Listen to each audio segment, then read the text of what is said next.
So I noticed that for chapter 4, I'm going to have 3 parts because for right now, chapter 4 seems that has been the longest one.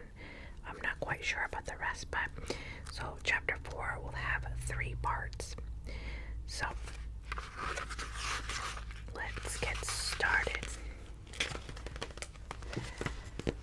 At dawn, 3 lords of Stormhold rode down the craggy mountains road in a coach pulled by 6 so-black horses. The horses wore bobbing black plumes. The coach was fresh painted in black, and each of the Lord Stormhold was dressed in mourning. In the case of Primus, this took the shape of a long black monkish robe. Tertius was dressed in a sober costume of merchant in mourning, while Septimus wore a black doublet and hose, a black hat with a black feather in it, and he looked for all the world like a foppish assassin from a minor Elizabethan historical play. The lords of Stormhold eyed each other, one cautious, one wary, one blank. They said nothing. Had there been alliance to be made, Tertius might have sided with Primus against Septimus, but there were no alliances that could be made. The carriage clattered and shook. Once it stopped for each of the 3 lords to relieve himself. Then it clattered on down the hilly road. Together the 3 lords of Stormhold had placed their father's remains in the Hall of Ancestors. Their dead brothers watched them from the doors of the hall, but had said nothing. Toward evening, the coachman called out, "Not away," and he reined his team outside a tumble-down inn built against what resembled the ruins of a giant cottage. The 3 lords of Stormhold got out of the couch and stretched their cramped legs. Faces peered at them through the bottle glass windows of the inn. The innkeeper was a choleric gnome of poor disposition. Dick looked out of the door while neat beds aired and pot of mutton stew on the fire. He called, "How many beds to be aired?" asked Letitia, the chambermaid, from the stairwell. "3," said the gnome. "I'll wager they'll have their coachman sleep with the horses." "3 indeed," whispered Tilly, the pot girl, to Lacey, the ostler. When anyone could see the full 7 of them, of those fine gentlemen standing in the road. But when the Lord Stormhold entered, there were but 3 of them, and they announced that their coachman would sleep in the stables. Dinner was mutton stew and bread of loaves, so hot that fresh they exhaled steam as they were cracked open, and each of the lords took an unopened bottle of their finest Burgundian wine, for none of the lords would share a bottle with his fellow, not even permit the wine to be poured from the bottle into a goblet, which scandalized the gnome, who was of the opinion, not however uttered in the hearing of his guest, that the wine should be permitted to breathe. Their coachman ate his bowl of stew and drank 2 pots of ale, and went to sleep in the stables. The 3 brothers went to their respective rooms, and they barred the doors. Tertius had slipped in silver coin of Letitia, the chambermaid, when she had brought him a warming pan for his bed. So he was not surprised at all that shortly before midnight, when all was still, there came a tapping on the door. She wore a one-piece white, I think it's chemise, and curtsied to him as he opened the door and smiled shyly.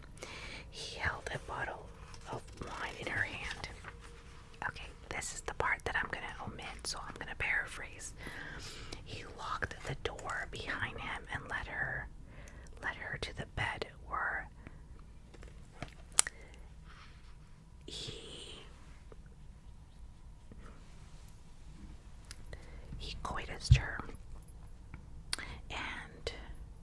kissed her all over, and then she poured him wine.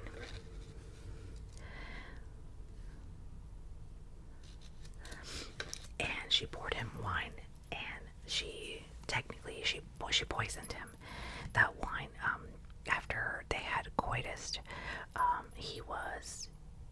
he had heavy breathing, and he couldn't really breathe that well. And he asked about that wine when he gasped, and he's like, "Where did you get it?" And then she said, "Your brother," said Letty. "I met him on the stairs. He told me it was fine, restorative, and stiffener, and it would provide us with a night we should never forget.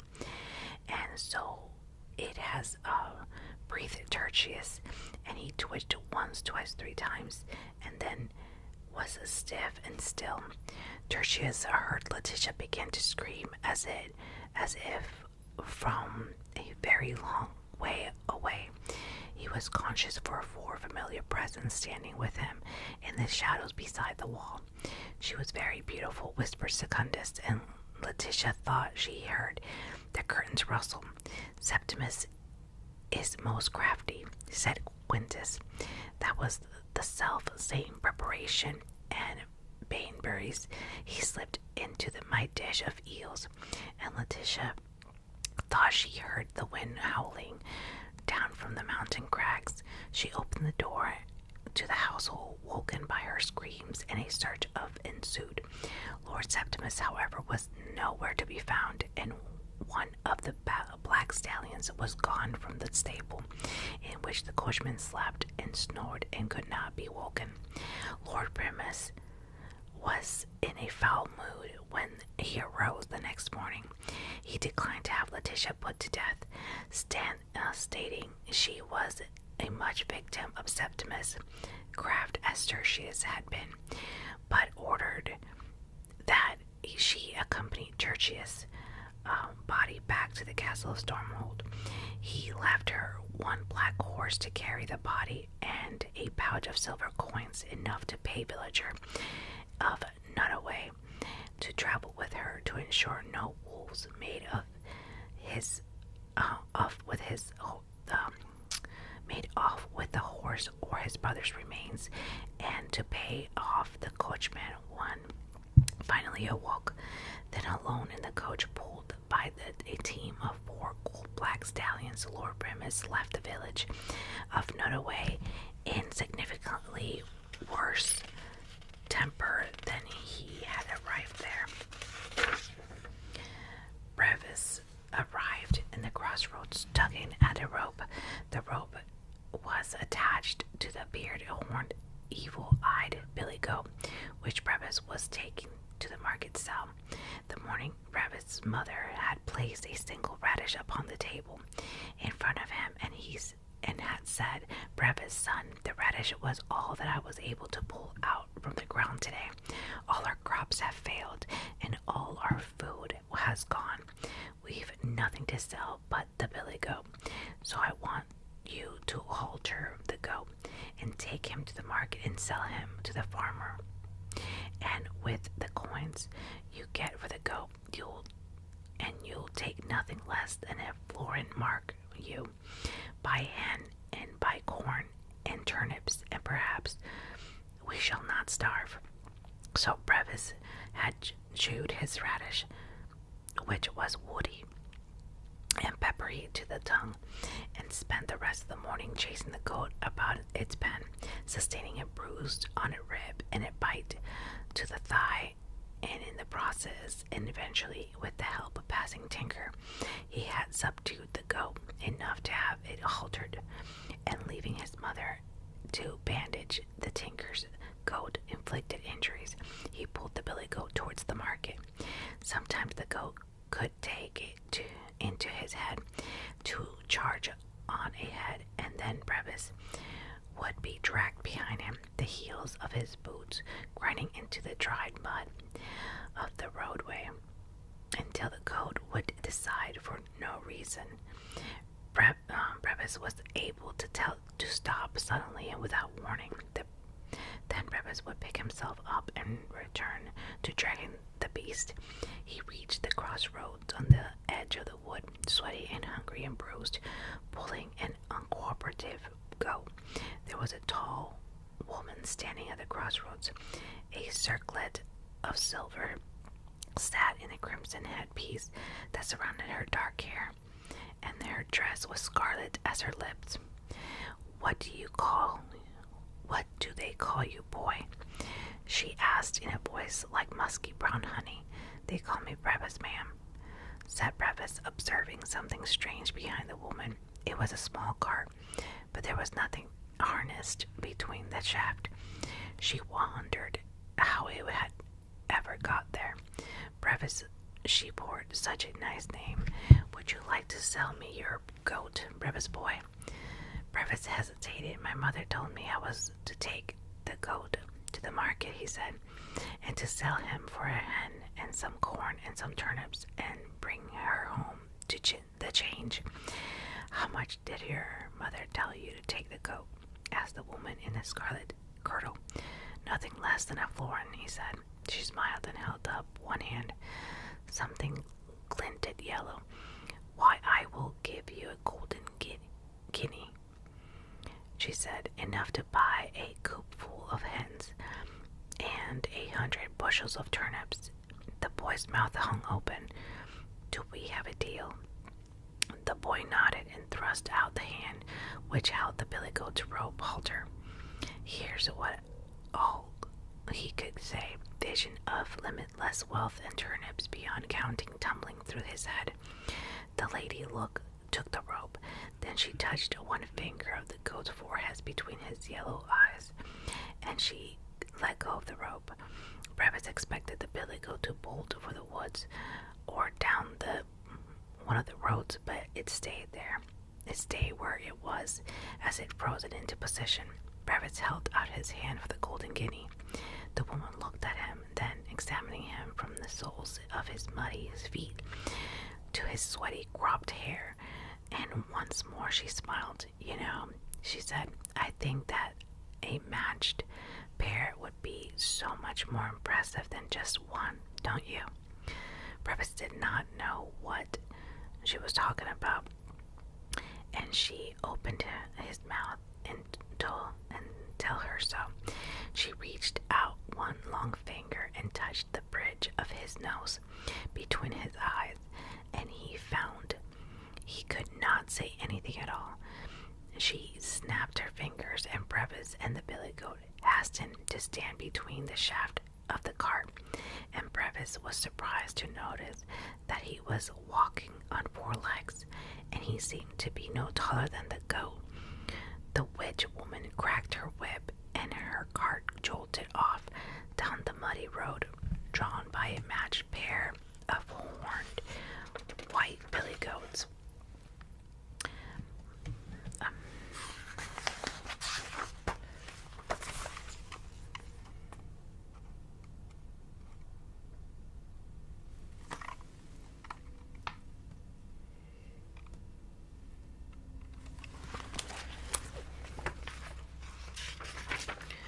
There's this picture.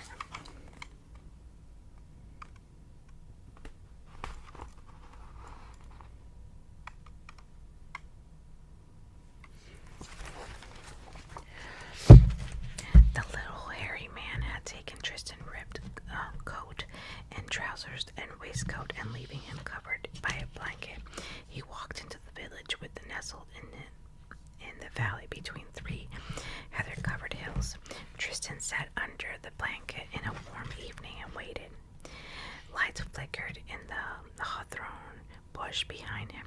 He thought there were glowworms or fireflies, but on closer inspection, he perceived they were tiny people, flickering and flitting toward him. They began to laugh in high, bell-tinkling tones, pointing at Tristan in his broken boots and blanket and underclothes, and the bowler hat. Tristan blushed red and pulled the blanket about himself. One of the little folk sang, "Hankety-pankety boy in a blanket, he on a goose chase to look for a star. Incontrovertibly, journeys through fairy strip off the blanket to CH.4. And another one sang, Tristan Thorn does not know why he was born. Any foolish oath has sworn, through truce and coat and shirt are torn. So he sits here all forlorn, soon to face his true love's scorn. Wistran, Bistran, Tristan Thorn. Be off with you, you silly thing, said Tristan, off face burning and having nothing else to hand. He threw his bowler hat at them. Thus it was when the little hairy man arrived back from the village of revelry, although it was so cold no man alive could say, for it was a gloomy, somber place and had been for a time out of mind. He found Tristan sitting glumly beside the hawthorn bush, wrapped in a blanket and wailing the loss of his hat. They said cruel things about my true love, said Tristan. Miss Veronica Forster, how dare they? The little folk dare anything, said his friend, and they talks a lot nonsense, but they talks an awful lot of sense as well. You listen to them at your peril, and you ignore them at your peril too. They said I was soon to face my true love's scorn. Did they indeed? The little hairy man was lying in variety of clothes out upon the grass. Even if the moonlight Tristan could see that the clothes he was lying out bore no manner of resemblance to the clothes that Tristan had removed earlier in the day. In the village of Wall, men wore brown and gray and black, and even the reddest neckerchief worn by the rudest of farmer was soon faded by the sun of the rain to a more mannerly color. Tristan looked at the crimson and canary and russet cloth and clothes, which looked more like the costumes of a traveling players, or the content of his cousin Joan Charade's chest. And he said, my clothes, there are your clothes now, said the little hairy man proudly. I traded 'em. This stuff better quality. See, it won't rip and tear as easy, and it's neither tattered nor torn, and withal you'll not stick out so much as a stranger. This is what people wear hereabouts, you see. Tristan contemplated making the rest of the quest wrapped in a blanket like a savage original. Then, with a sigh, he took off his boots and let the blanket fall to the grass, and with the little hairy man as his guide, no, laddie, those go over that. Mercy, what do they teach them nowadays? He was soon dressed in his fine new clothes. The new boots fit him better than the old ones ever had.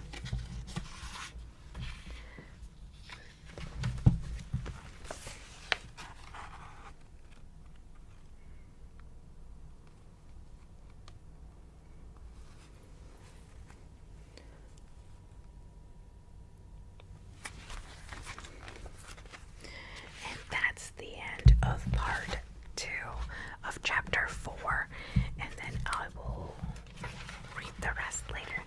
Thank you guys so much for watching. Please don't forget to subscribe, give me a thumbs up, share, comment, hit the bell for notification, follow me on Instagram, and I will talk to you guys in my next video.